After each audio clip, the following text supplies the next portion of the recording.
So in my last video, I shared with you how you were not really seeing your partner, seeing your boyfriend, seeing your wife, seeing your girlfriend, but that instead you were seeing your trauma and them just taking the embodiment of your trauma, essentially, and how that was our true blocker. And the reason most people are not in happy relationships, it's a fact, I feel like. And that is because everyone has a layer or degree of trauma that they are perceiving the world through. It's like our lens. So in order to be able to fully love, our wife, our husband, our girlfriend, our boyfriend, love the world, really,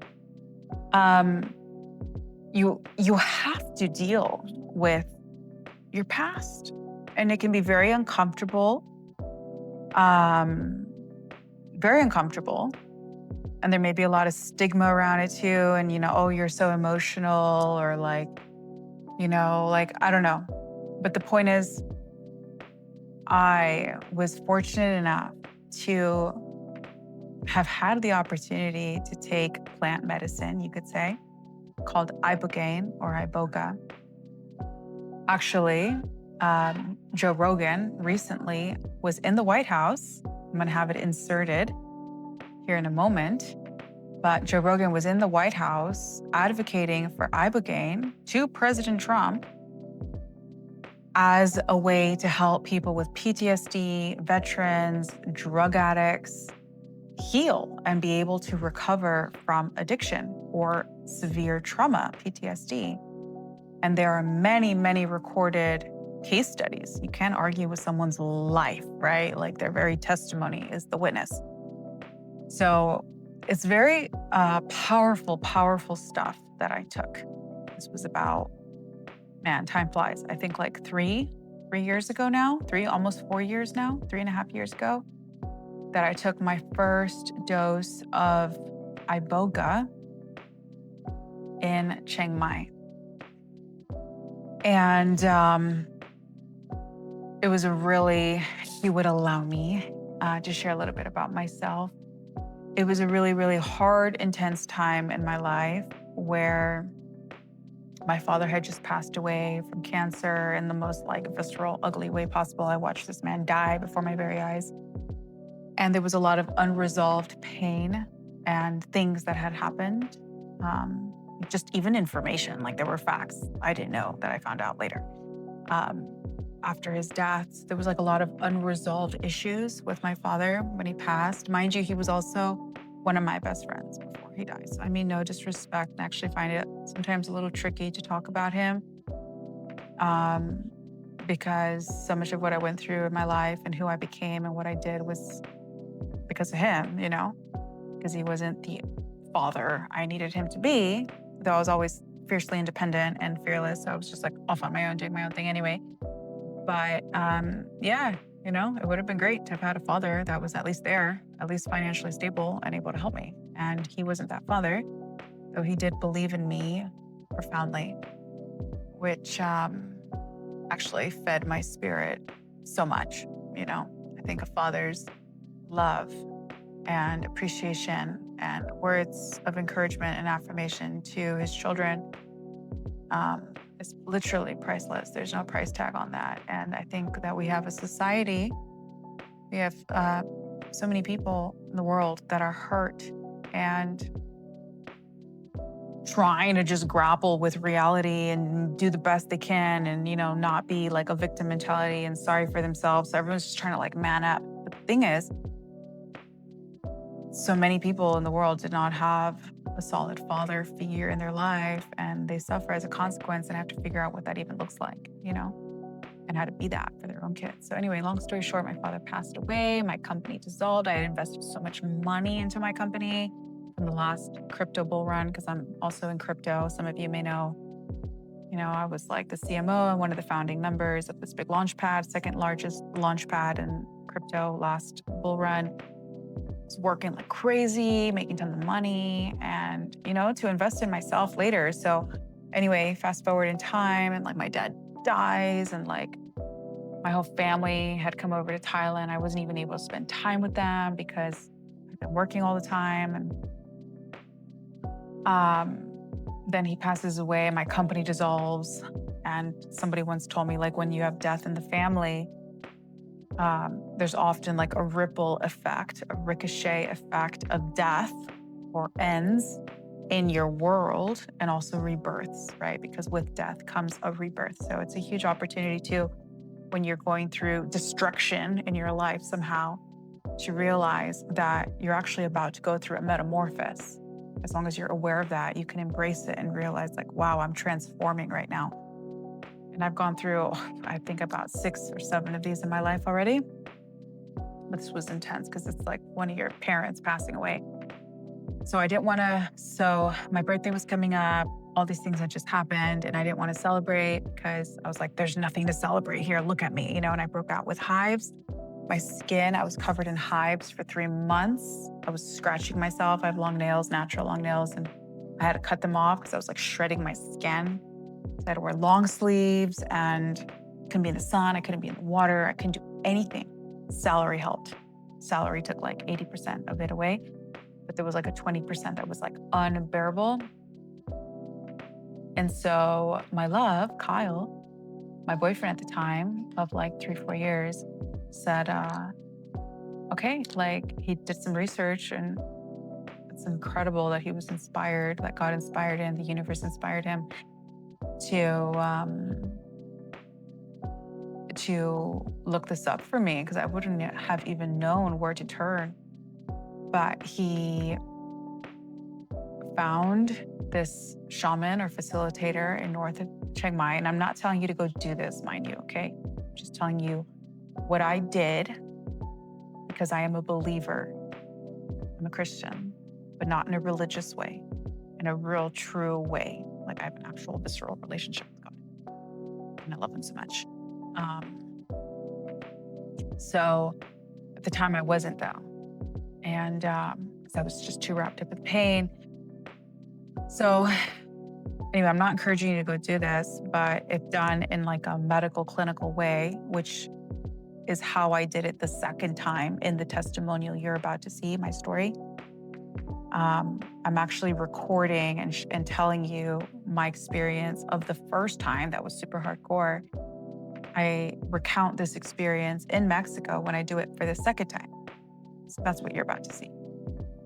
But the first time I did it in Chiang Mai, and it was absolutely intense. So that is what you're about to see here now. And it's not just me telling you about what I did, and it's not me just it's definitely me not encouraging you to do it unless you have an addiction or have PTSD, because I'm going to insert right now the Joe Rogan bit when he's in the White House, literally standing behind President Trump, telling him, like, you should escalate this and make it develop a real program around it because there's so many suffering people suffering with drug addiction or PTSD. Like all our veterans, think about it, they serve our nation and then they come back and they're just jacked, carrying all this trauma. They're like people blowing up and war and bombs. And then we send them back into society like, here, go have a normal life, Like what, They hear an alarm clock and they think like it's war, So it has its clinical basis too, all right?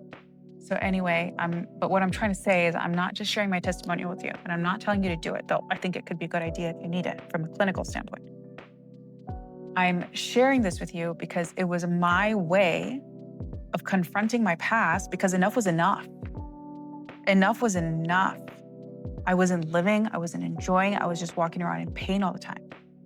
So that is what I'm saying. Like that's what I'm getting at. Like if you want to have an amazing relationship, which I do now, I do. It's not perfect, but that's even what makes it beautiful, is that it's not perfect, but we have a way of communicating, in a way of meeting each other, in a way of growing, in a way of embracing each other. And we have a way of dealing with our friction and everything, it's incredible. So if you want that, which is so fulfilling, then you have to deal with your past. And what I'm about to share with you was me getting to that breaking point and saying, enough is enough. I'm not even living anymore. I'm like a walking zombie, basically. And I need to confront my past because that is what Iboga and Ibogaine do. They show you your trauma. They show you everything you've been through in your entire life that you were not even aware of. I saw things from my infancy, but not in an emotional way. You're not going to be crying and suffering. You're just going to watch it like a movie. And then when you wake up the next day, when I woke up the next day, well, I didn't go to sleep, but the next day when I finally did go to sleep and did wake up, neurologically, chemically, you have a clean slate, like your brain is washed over and all your brain neurochemicals are reset. So that's why people feel amazing afterwards, because your brain healed, was reborn. So that's what I did, because I was just so tired of me. I was tired of being me. I was tired. I honestly felt like I wanted to die. Like I wasn't suicidal, but I was just like, I can't go on this way anymore, So just give me something. I need to get it out of me. And so that's what I'm about to share with you. So enjoy. With one dose of Ibogaine, more than 80% of people are free of that addiction. With 2 doses, it's more than 90%. That was podcaster Joe Rogan's claim in the Oval Office last weekend, while President Trump signed an executive order directing federal agencies to make psychedelic drugs, including Ibogaine, more available to both researchers and patients. So this is our room. Okay, we're here to do Ibogaine in beautiful Rosarito, Mexico. It feels so fresh here, honestly. It's so beautiful. Well, today is the day. I know the audio won't be too good on this, but we woke. The baby's being mischievous and put something in my shirt. She's very woke. Shut up. Look, it's Jesus. I'm actually awakened. Jesus is in the background.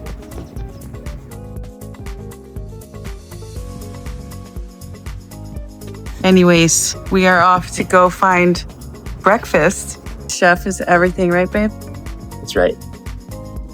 Okay, hold on. We have to show you something. Is that the community pool?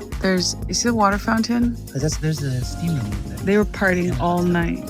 What? There's a steam room, and there's the steam room and the hot tub over there. Where? Look, I discovered a dial of a zoom. You just go like that, and then you zoom in. Oh, it's amazing. See, hot tub? So that's the hot tub we're gonna go to. Big barrels of steam room. That's the steam room. I would show you my arm.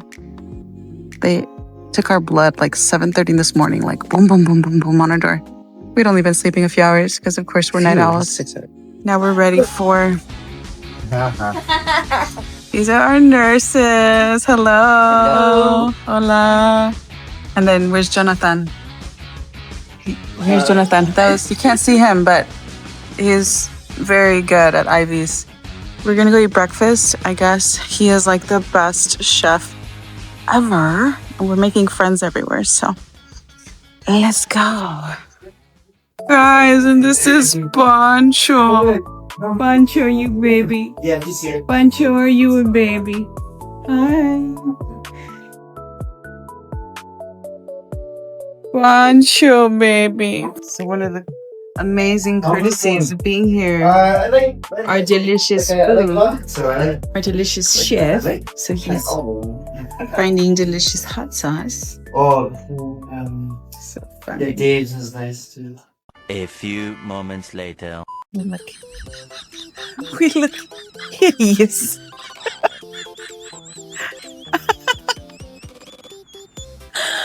Babe, why do you want to do Ibogaine? See, I found her best friend. Talk to your followers. Give it away. He says that's how I was laying a moment ago. I was so tired. So I'm going to do Ibogaine because I want a mental reset and a detox And last time I did Iboga, how long ago? 2 years ago now. It was quite psycho-spiritually intense, and I was able to do just a huge deep dive on my past and traumas I'd been through, and like it really helped me process a lot, and I came out of it like amazing. So I'm just ready to go deeper, and mainly I'm excited for like the mental reset. And then what I'm even more excited about is 2 days later, I believe we're gonna do Bufo, 5-MeO. And that'll be amazing because I've tried it before, but I haven't been able to break through, go towards the light, as they say. It's the God molecule. So I'm very, I guess excited is the word to try this. Why are you gonna do Ibogaine? Why Ibogaine? Because I have PTSD. From what? Work. He has PTSD from work. Very burnt out. Working 14, 16 hours days. And I can't think anymore. So, straight. So this helps.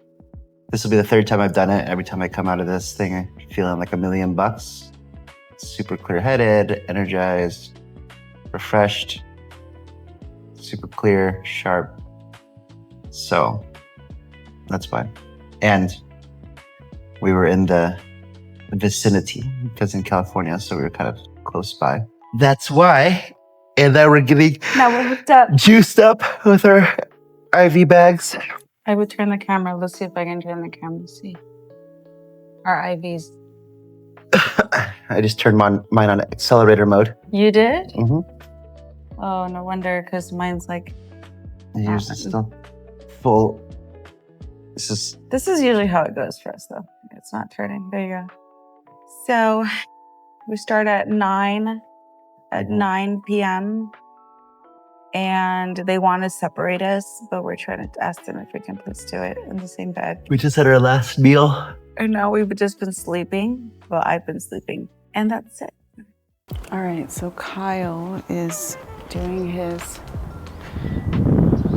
Bufo experience, 5-MeO. And I thought I would come talk to you guys about life, about my Ibogaine experience this time, because I did Iboga. I guess it's locked. I did Iboga like 2 years ago when I really needed it. Some of you may have known me then. Had gone through a lot.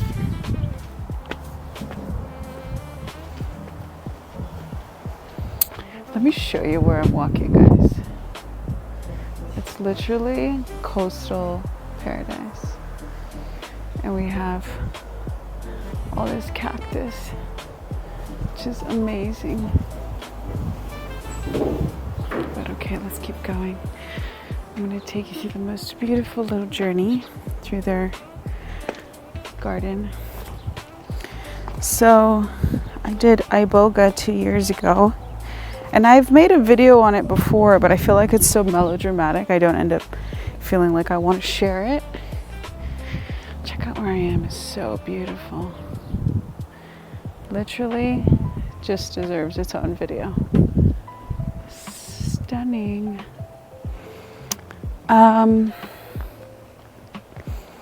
But yeah, so my last journey was unbelievable. Felt like my chest was gonna like thump out of my heart. I was like melting in lava.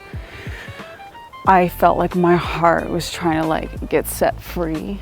It was like thumping so hard. It was so emotional. I was just like burning. Like if you've ever had a crazy fever, like that. I felt like I had the most outrageous fever. And yeah, so it was very, very emotional last time. And as soon as I went under, like right away, I got like a flash. And I saw 3 faces come through the ceiling, but like with my eyes closed. And there was like this half ape, half human face that came through. Then in the middle, I wish I could remember, I almost feel like it was an alien face. And then on the left side, there was a face I don't remember because I think my eyes went this way. And then it went away, And then immediately I saw a flashback from when I was like, I think 2 years old, like 1 or 2 years old. I was an infant, so maybe I was like an infant, but I could like sit up. And it's a flashback I have with my dad. And it's just like a childhood memory. But that was really relieving to me because I guess just honestly speaking, I was like, after my dad passed, I wasn't sure if I had ever been abused or molested. And I didn't think so because I was always like my dad's, well, I'm not gonna say my dad's favorite, but like I felt, we had a, like he definitely had like some sort of favor like towards me because he would say I was the most like him, or he would like praise me for being, you know, smart, or beautiful. So I couldn't quite see him ever abusing me, but being honest, that was a little bit on my mind after he passed away, especially because we didn't get to make our peace. I just wondered, and it was kind of tormenting. So to have that flashback was relieving. And then from there, the rest of the journey, you know, my heart rate slowed down, like quite a bit. It goes from like boom, boom, boom, crazy to all of a sudden like you melt into like silence and you almost feel like so still, like you could be in a coffin. That's how you feel. And I was just so quiet, so still, and I wouldn't open my eyes and I could feel like entities in the room. But now that I've done Ibogaine, which is just one alkaloid, so I should explain what it's made of, but like Iboga has like 12 alkaloids. I thought it was 13, but I guess 12. And Ibogaine is just one strain of it, so just one. And, but anyway, they say Iboga is psychospiritual, so maybe that's why I felt spiritual presences in the room. And they didn't feel malignant, they didn't feel evil. They didn't feel very good either. They just felt like there was some like strong presences in the room. You know how like if someone walks, you had to have your eyes closed, but you could feel like someone's there, like that.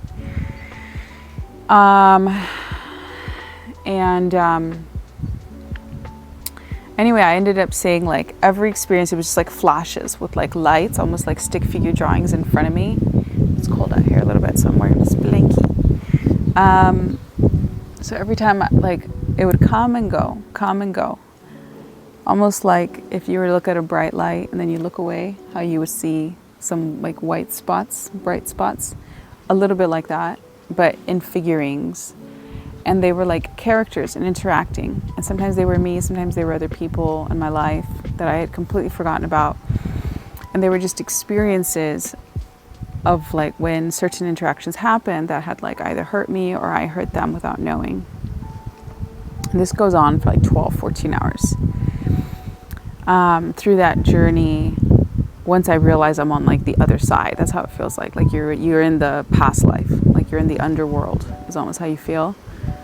I called for my dad and I felt like in the corner of the room, there was like this cave opening and this heavy wooden door felt like it opened like, and I could almost feel and hear the vibrations of something opening. And I guess it was the tunnel into the underworld. And so I call for my dad, you know, I'm like, Papa, Papa.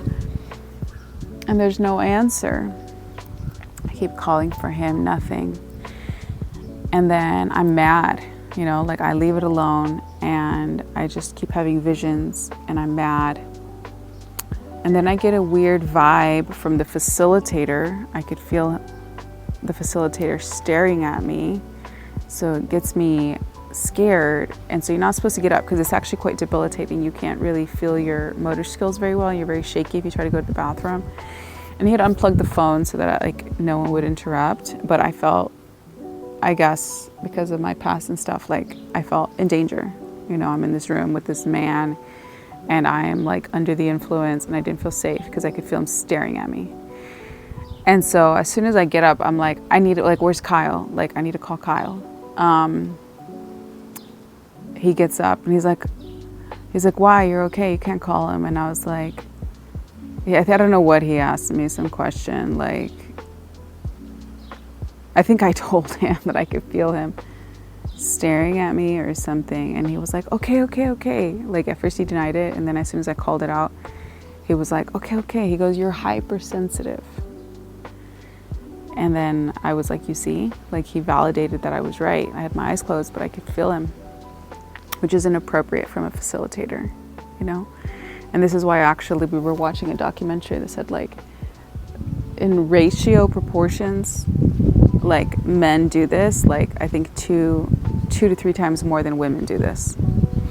And maybe this is why, because they know they're going to be under the influence and, you know, they're kind of going to be vulnerable. But anyway, so I'm just doing this to cover the mic. Yeah, so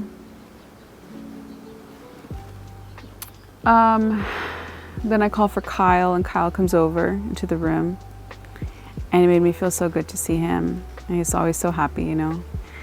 And he comes over and he puts his hand on my chest. I'm holding his hand.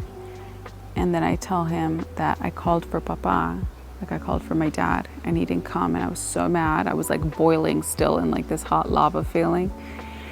And he tells me, he goes, well, in a way he came. He goes, because your big daddy came.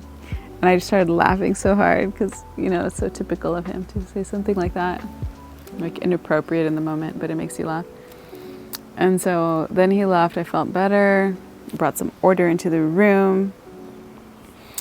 And then I kept going with my journey. And then it's like I said, you know, like then I keep having these visions of like, it's non-emotional at this point, non-emotional, but I keep seeing visuals of like every interaction I'd had where someone hurt me or I hurt them.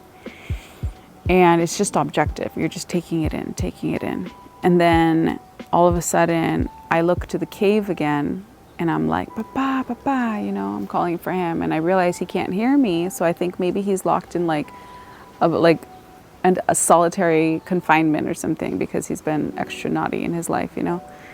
And so I call for like somebody to help me. And I'm like, go get him, you know. And then I get this sort of response back that there's nothing there, that there's nothing left of him. There's nothing there. And so I'm devastated. I start like crying in like a spiritual way. I'm crying. And then I kind of plea. And I'm like, please, you know, like bring him back. Let me talk to him. And then my journey keeps going, going, going.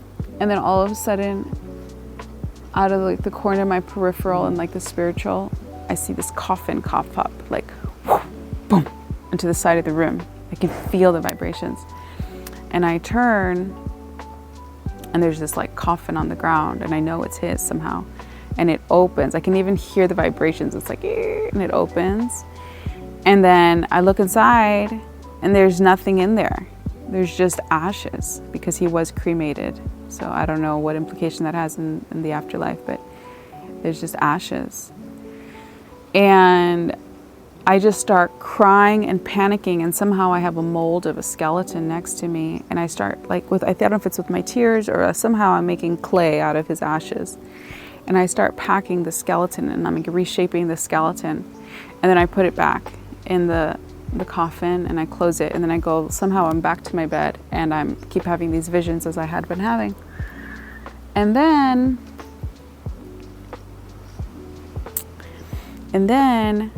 I'm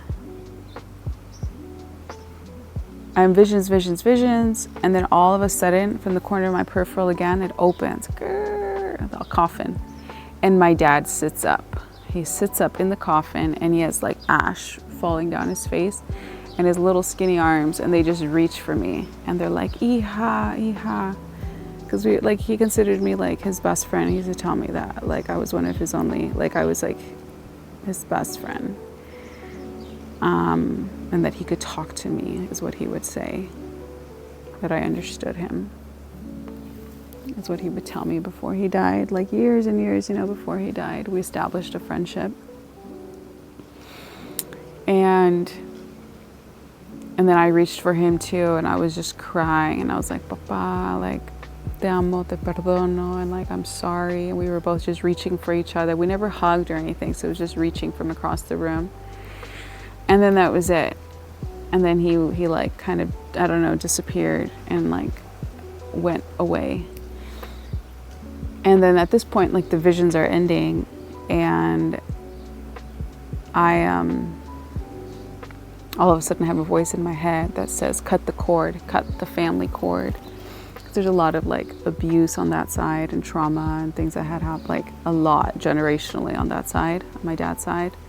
And it affects you. There's so many studies on this, that like spiritual studies and then psychological studies, even anatomical studies saying that you inherit like the brain and the brain patterns of your parents. And then also like spiritually, they'll talk about like generational curses, that like whatever one generation doesn't solve, it gets carried on to the next. That's like a separate topic. But and many different faiths talk about it too, so it's not just one. But so it's very important that when you identify it, to like cut it. And I like somehow remember when I'm in this lucid state that like the portal is open right now and I'm in this spiritual dimension, like I need to cut the family cord. And so I yell into this cave and I'm like, pass me la raíz, that's what I say in Spanish, like the root. And so all of a sudden, like from way down below, you can hear something like wailing up. Like, and then all of a sudden in the room, you hear this like, boom, you could feel it. And I look and there's this big like tree log, like root in the room. And I get up and somehow I have a saw or scissors or something and I just start cutting it. And then all of a sudden I get to the end, it's scissors because I remember this. And then we get to the core of it and it's like black tar cables. And I'm like, cut. Boom, it snaps. And you can just hear it like, and it falls to the bottom. You never hear it fall, but you just hear it like the speed of it go down. And then we close the door and I just knew that I had like cut the cord with that side of the family. And I have felt different actually. These like, 'cause it's been almost 2 years, I have felt different ever since then. And then like it starts to all kind of fade away. And at first, so that's the visions part, you know, but like in terms of how you feel, a lot of people puke in the beginning. I didn't, which was interesting.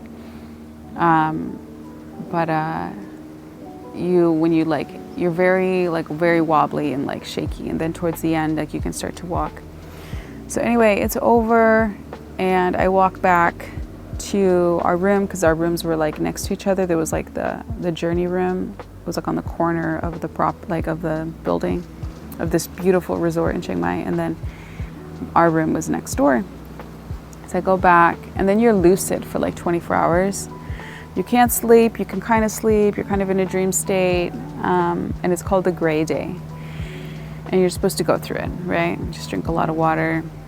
And then the next day, you actually sleep really hard, and they say that's when your brain does its reset. There's a big sort of flush in your brain, and that's one of the main advantages and why people do this is because it resets all of your brain chemicals, like your serotonin receptors, your dopamine receptors. It connects because you're having recall the whole time, so of past memories. So it helps reconnect all of the synapses and all of the like connections between parts of your brain and your memory. So it helps your memory a lot, makes you faster, because you get clouded with time after so many experiences. So I think it's actually a good thing to do every couple years. If you don't want the super spiritual experience like Iboga was for me 2 years ago, but keep in mind that before I did it, I had gone through a lot, right? So my dad had just died. He died with like cancer or some unidentified form of cancer or something. It died really ugly, like very traumatic, like a croaking frog. It was so traumatic to watch him die slowly. And then as he did, a bunch of family secrets came out that were like which like shook us to the core, like it shook me to the core of who I was. And then at the same time, like my company, I had like a creative agency, a marketing Web3 creative agency at the time. And I was having a really hard time with the clients, which were connected to my partner, Kyle. And it was just a very sour experience. I felt like I pretty much paid for the work that I did because I was new, so I was giving them a major discount, but they kept wanting like edits and revisions, and so it was like very draining and financially. And then around that time, my laptop died, just burnt out because we went to some little island in Thailand, Koh Phangan, and the voltage wasn't set right. And so it like literally fried my computer. And in crypto, like all your wallets are like on your computer. And so all of a sudden I had no access to my wallets. It was like Kyle's birthday. I had to pay for like a crazy expensive birthday. And no wallets, and my only like backup device was like super far away, like 14 hours away or something like that. I locked out of my money, and then I had like a falling out with a little sister. My little sister was so sad. That actually became almost like a year and a half of not talking at all. It was so devastating because she's my little sister. And like right after my dad died, and I knew she was going through trauma too. And because she actually held him as my dad, like the last, like she was the main caretaker, you know?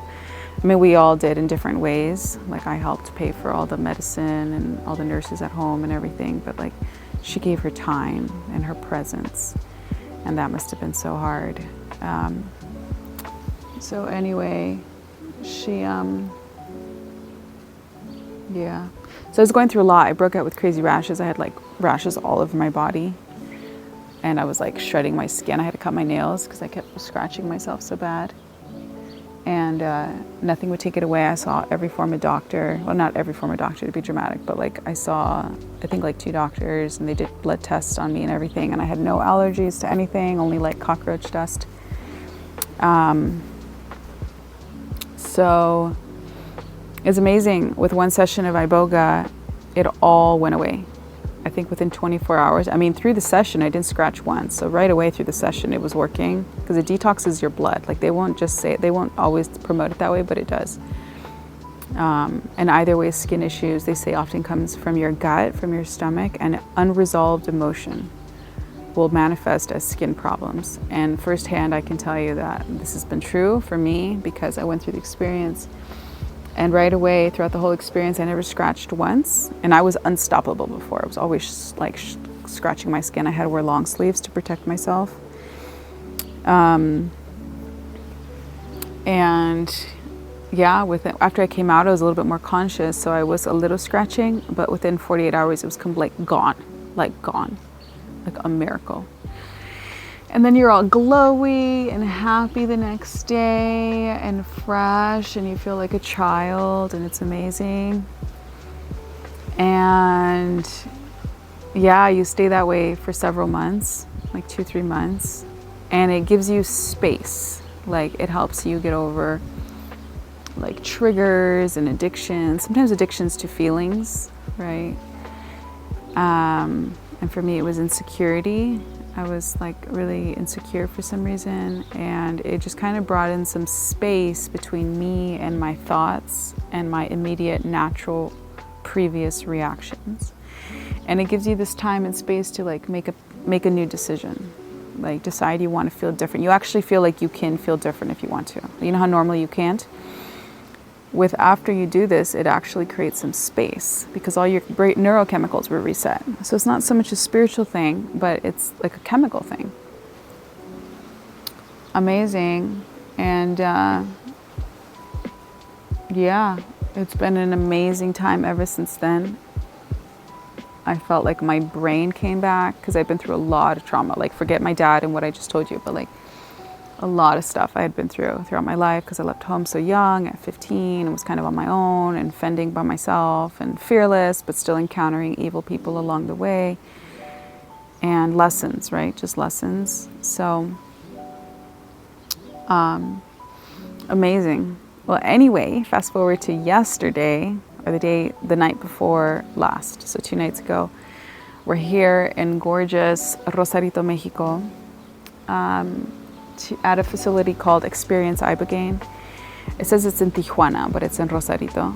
And Kyle brought me here. This is actually where he came to get free of opioid painkiller use before he met me. Because he has back problems and neck problems, been in many accidents. And so we actually met, we connected the weekend after he was here at the same facility. almost 5 years ago, 4.5 years ago. So we met right after. So in many ways, we're coming full circle, and this time I'm here. Surprise. And now it's my turn. And so we did Ibogaine here. As I said, it's just one alkaloid of the 12 or 13 alkaloids that are in it. And I was curious because, you know, I had a little bit of anxiety I was dealing with, but for the most part, I felt really good. I came here and I was like, you know, I don't think I have any trauma. I don't have anything I need to get over. It's like the first time in my life I feel I can say this. I feel great, happy, I'm on my path, feeling great, you know, happy, grateful. I've done so much healing. I've been on the journey. But I came because I didn't know if there was anything lingering inside. But actually, I say this, I only said that after I went through a therapy session here, because it's very organized when you come here. It's going to be my turn here in a little bit to go do Bufo and 5-MeO, and this is the one that's like the God particle. I'm jumping around a little bit, but it's the strongest psychedelic in the world, and it's supposed to have you merge with God, like for a second, with like ultimate source energy. So I'm very excited because it's supposed to give you a big sense of purpose in life, which I would love right now because I feel like I'm stepping into purpose. Very exciting. So Kyle's doing it right now. He's a pro. But anyway, back to Ibogaine.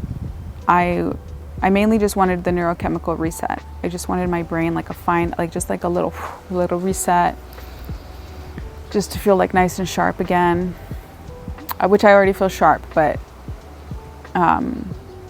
just a little finessing, you know, and like reset. So that's why I came. But I did my journey. I was very scared, not gonna lie. I had, like, they checked my heart. They have you meet with the doctor, which is very reassuring. They have you hooked up to a heart monitor, and they have a little webcam monitoring you just to make sure you're okay.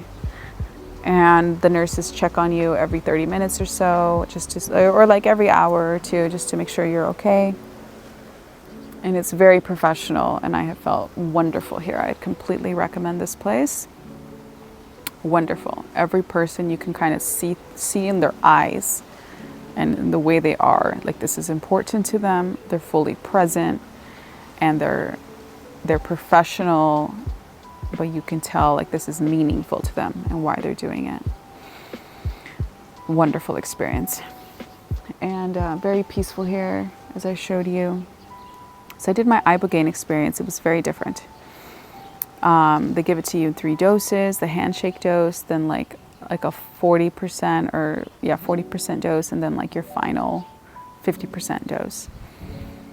And it was not as out of this world. Like I thought I was gonna boil and explode at the same time. That's how I felt with Iboga. With Ibogaine, I did feel super hot. It creeps in on you like a tree, and it starts to take over you, and it kind of paralyzes you a little bit. But you can move if you try, but if you feel that way. Super tingly and hot. And your heart starts pounding like really hard. And you just feel like your whole body is like cinching, like clenching in on you. And then you just have to surrender, and it starts like, you just start to feel awful feelings. And you just have to surrender. I had to ask for mercy. And I had to tell it, like, I'm trying to get over, I talked to it. I had to tell it, I'm trying to get over anxiety. Please help me. I don't want to feel any panic. Please help. And then I said, like, mercy, have mercy. And it, like, relaxed. And then it brings up the nastiest feelings. For me, it was bringing up these nasty residual feelings from my upbringing, my child upbringing. And it's so awful. It makes you relive them. It, like, pushes them out of your body almost. And then you have to just surrender and say, okay, I accept it. Like, I accept it. And then it, like, it lets go. And it did that, like, a few times, like 4, 5, 6 times. And then finally, I just felt like it was done with me. It was just like, whoop, like, and then all of a sudden my whole body relaxed. And I was even able to stretch, which I did not do last time. And that was it. But I did puke. I didn't mention that. When all these nasty feelings were coming up, and this is why I'm telling you, you can move if you want. I was able to like turn over, and like I felt like I puked up these nasty feelings, and then the rest of the experience, sometimes you feel a little tension, but really this time wasn't visual for me. Maybe I could have done more to see the visual side, but they say every journey shows you what it needs to show you. So if it doesn't show you my hair's everywhere, then like don't fight it. Like it's not showing you because it's not your time this time to feel it, to see it.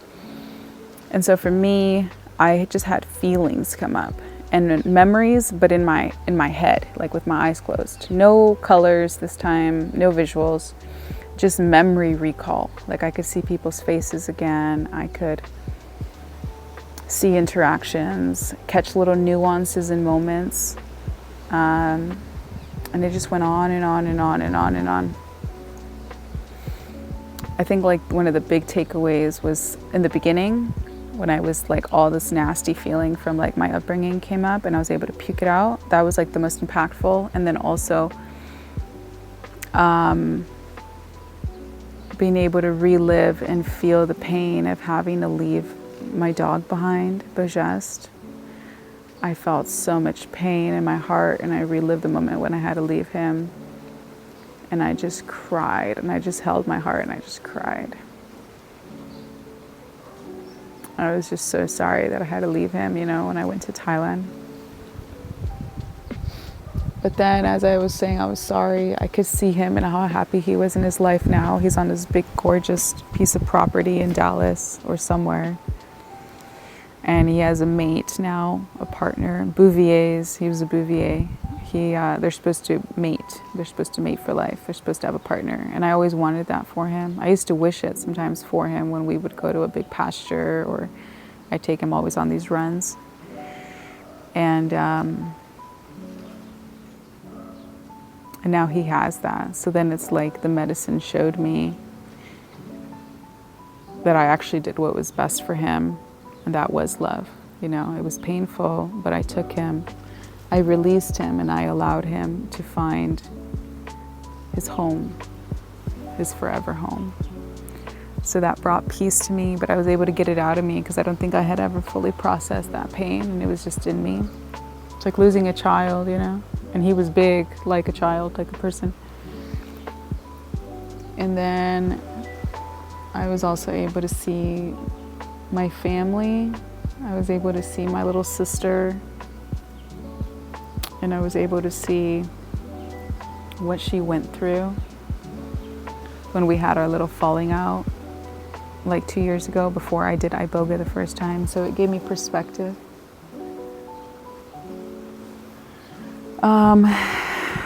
And then this journey I felt like was shorter. I felt like I felt every second of eternity last time, and this time was shorter. I felt like it was.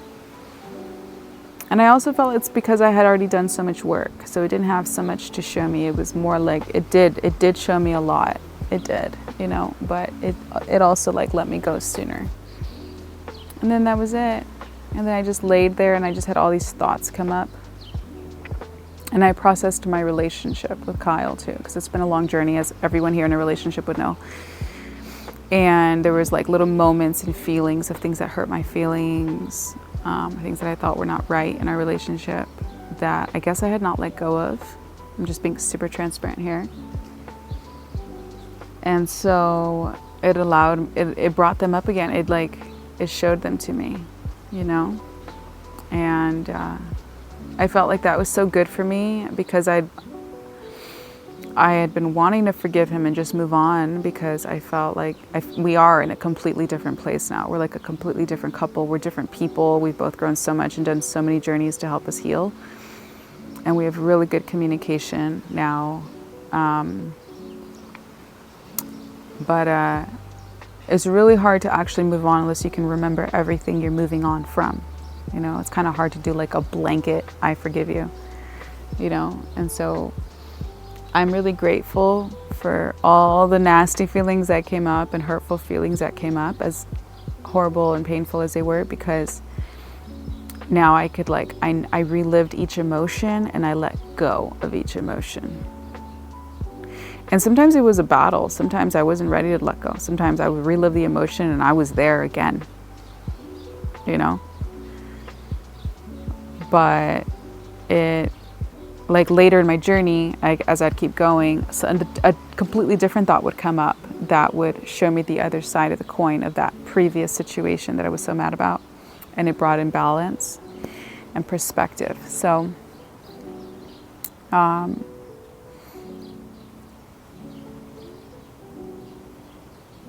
yeah. And then sometimes I felt like it challenged my truth. Sometimes I felt like it would show me things and it would show me things in the way that I remember them, which obviously it does because they're your memories. But sometimes I felt like it was testing me, like asking, like seeing how I felt, you know? And then it would like prompt me to be like, that's not true. Or like prompt my instincts to kick in, which I was grateful for too, because I feel like when you grow up in a home where you're not allowed to be how you are, because I questioned my faith very young. You know, I was kicked out of the church at 15. It was a whole trauma in itself. And you're not allowed or welcomed to be who you are, or like in our home, we just had to follow the rules. And if we didn't, we got in trouble, we got spanked. It was awful, you know? And there was no room for individuality. It was like, how to be good pastors' daughters, good girls, like what their definition of good, you know? And I obviously rebelled from it, but there's all that priming that had happened before. And so I tend to fall into like good girl, I just do like what I'm supposed to, unless I strongly believe otherwise. But like I've had several like deaths to ego, right? And so like when that happens, like you lose all sense of self.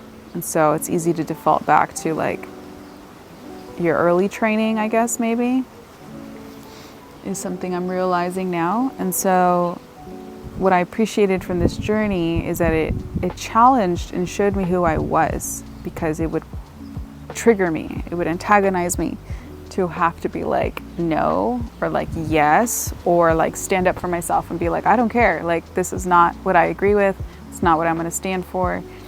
So it really like pushed my truth out this time, I feel like, is what it did, which is awesome. So a beautiful experience, and I'm grateful I get to share it with you because it's helped me process it, so thank you. So big difference. I know I shared 2 stories in one, my Iboga experience first, and then I shared my Ibogaine experience next. But I just wanted to tell you what both experiences have been like for me, so you can pick which one's good for you, or maybe you know someone in your life, because actually it's good for people with addictions. People with addictions, that has an extremely high success rate in helping them heal, and showing them a different way and getting the trauma that's trapped in your body. There's a book called, I'll link it below, that's called like The Body Keeps Score. So even though, and this is written by like PhDs and like psychiatrists with multiple years of experience and interviews and, you know, patients. And so our neighbors are partying. We joke that they're cartel. Okay, I guess this is a wrap. So it's done. Let's Pancho, our friend. That's good. He at least gets out for walks, you know? Mm-hmm. Can you see him? That's our little friend playing down in the hills. And this is our beautiful coastal life.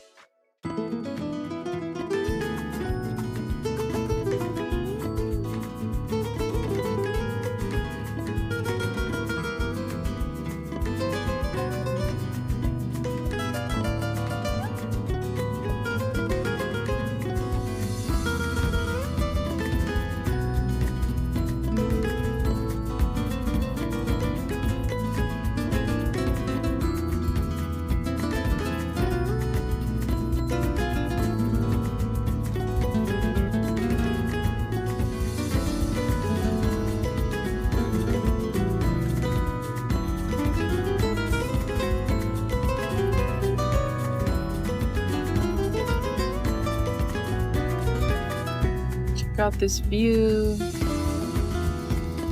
Sipping some chai.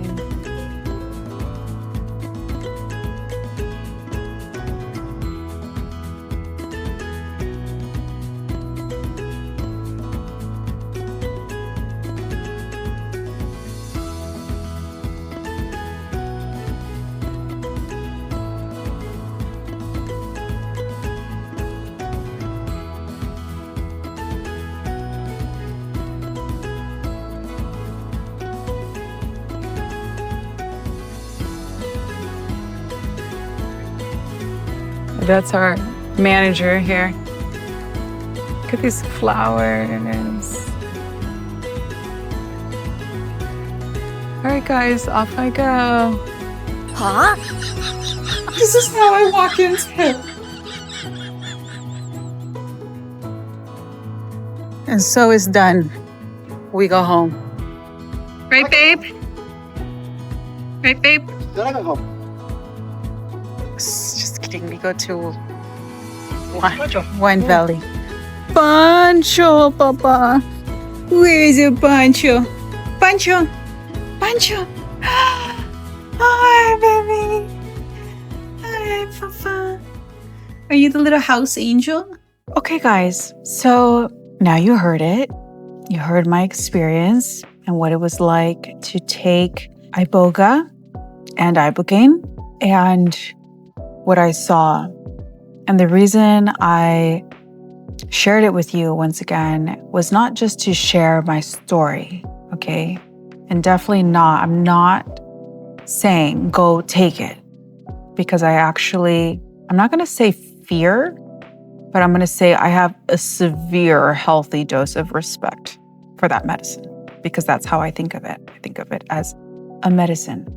Just like when you were a kid, you got sick, you didn't want to take your medicine. Your parents were like, you need this, right? Does it feel good? Does it make you feel good? But it shows you, it was what you needed, right? That's how I think of these plant medicines. Mind you, fast forward in time, this is also where I reconnected with God. You can put any religious Band-Aid name on it, but God is God. And for me personally, what helped me transform was through Yeshua. Call him Jesus in English, but I find so much more depth and meaning in Yeshua's name, because for me personally, Yeshua showed us the way, because he came and died and transformed through all this hate and evil that was done to him. And he never gave into this world, into this dimension of evil. And when his corpse died, his spirit transcended and he was able to come back and go back again. And that is the way. So when I see the cross, and I'm not wearing a cross today, I'm wearing a sword, but it looks like a cross. So that's why I wear it. It's actually Kyle's jewelry company. He invested in a really talented designer who also designed my ring, by the way.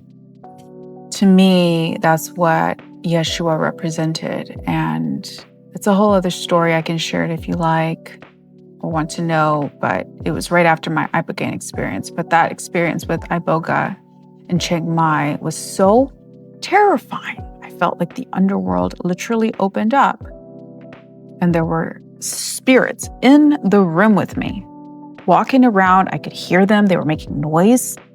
I even told our shaman about this and he said, yeah, like he was surprised that I could tell. And I'm like, well, yeah, I can tell, like my grandfather was this medicine man or shaman that went dark. So I don't know if there's any sort of like spiritual heritage there, but my mother's side is also full of ministers, not just religious, but like people that are like of the spirit of like real power connected to God.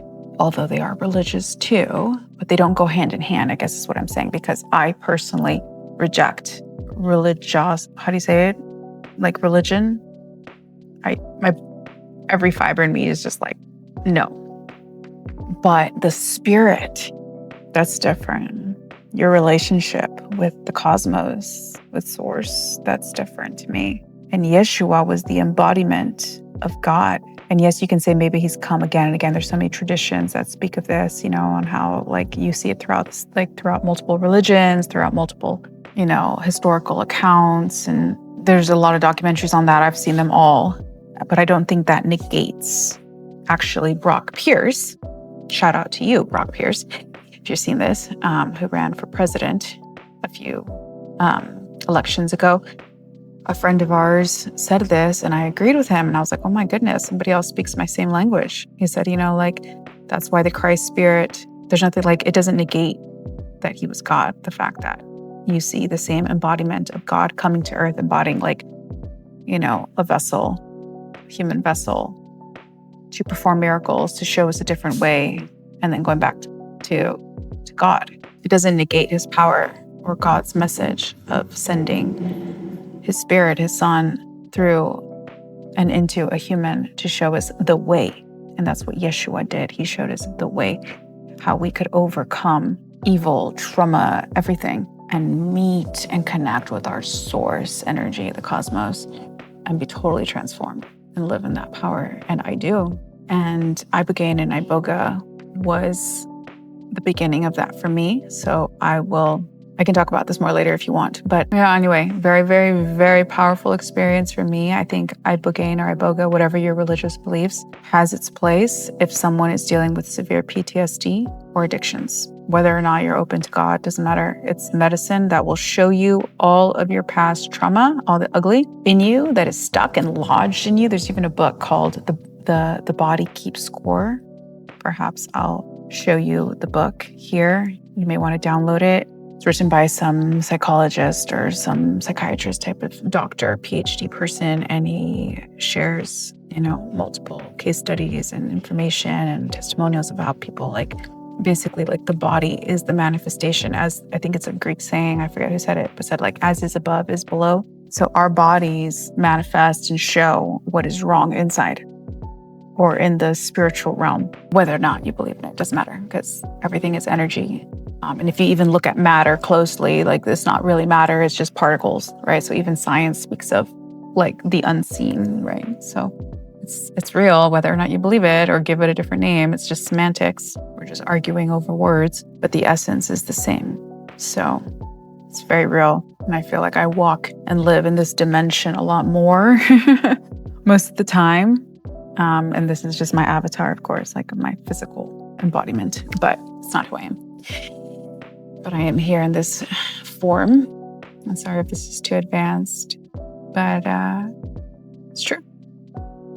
And I hope this helps somebody. And let me know in the comments what you think. It doesn't matter if you disagree. You can let me know why. Because I've experienced this and I know this. So I wish you all healing, progress, and I wish you all find love, real love, self-love first, and then your true love in this world. Partner, a wife, a girlfriend, a boyfriend, husband. I love you guys so much. That's it for this video. I'll be back with another video soon. Take care.